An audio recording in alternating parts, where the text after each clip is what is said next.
केंद्र सरकार घोषणा कले नुआ योजना जो योजना नाम हूँ गाँ झील योजना। ये योजन झील मानक मिल 5,000 टंका। तो ये नहीं कौन रही संपूर्ण अपडेट आसतु जाना वीडियो माध्यम तो चलते वीडियो स्टार्ट करवा पूर्व जदि आप चैनल को नुआ देखुं आम चैनल को सब्सक्राइब करूँ एमती नुआ नुआ इनफॉर्मेटिव वीडियो देखापी।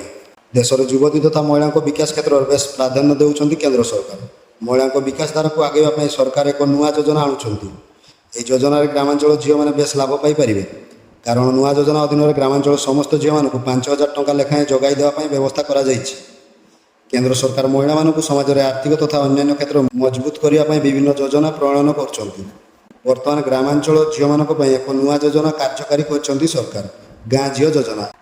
यह योजन प्रत्येक वर्ष गाँव झील मानकर अकाउंट खोल 5,000 टंका लेखाएं प्रदान करा जाउछि। विशेषकर छात्री मानक यह योजन अधिक गुरुत्व दि जाउछि। ग्रामांचल झील मानक आत्मनिर्भर कराइबा ही यह योजनार मुख्य उद्देश्य रहिब। विशेषकर शिक्षा क्षेत्र में झील मानकर आग्रह सृष्टि करने को यह योजना प्रमुख भूमिका ग्रहण करिपारिबो बोली आशा करा जायछि। तेबे लक्ष लक्ष छात्री वर्तमान सुधा यह योजनार लाभ उठाई सारिछंती। ग्रामांचल जो छात्री माने द्वादश श्रेणी में 60% अधिक मार्क रखी पास करिसंती से मैंने योजन फायदा उठाई पारे। 10 मास पर्यंत से अकाउंट को 500 टंका लेखाएं मोट 5,000 टंका पठाइबे सरकार। यही टंका साहाय्य सहरांचल और ग्रामांचल प्रत्येक झील को स्वाक्षरित करने सहित आत्मनिर्भर करने सरकार लक्ष्य रखिंट।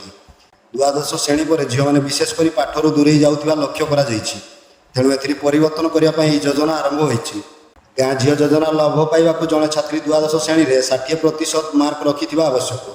आर्थिक अनग्रसर स्थिति में परिवार झील मानक योजन सामिल कर समस्त वर्गर छात्री यही योजना उद्दिष्ट।